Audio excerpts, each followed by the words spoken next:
माझ्याकडे ही ब्लॅक कलरची कुर्ती आहे, ही रेड कलरची इयरिंग घालणार आहे। याच्यावरती मी झुमके ट्राय केले पण एवढे काही खास नव्हते वाटत, म्हणून मी इयरिंग्स याच्यावरती घालणार आहे। नोस्पिन मोठे आहेत इयरिंग्स मला माहीत आहे, पण तुम्ही जेव्हा प्रॉपर हेअरस्टाईल कराल तर हे खूप जास्त सूट करतील। मोठे इयरिंग्स जर तुम्ही घातले असतील तर तुम्हाला गळ्यात काही घालण्याची आवश्यकता नसते, आणि जर तुम्हाला गळ्यात हेवी नेकलेस वगैरे घालायचं असेल तर इयरिंग्स तुम्ही अवॉइड करू शकता किंवा छोटे इयरिंग्स घालू शकता।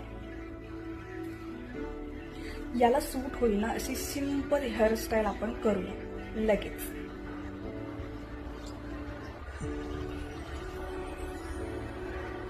माझी सगळ्यात आवडती हेअरस्टाईल हीच आहे, कारण ही खूप पटकन होते आणि तुमच्या चेहऱ्याला खूप छान लुक सुद्धा देते। कुठलाही लुक असो, टिकली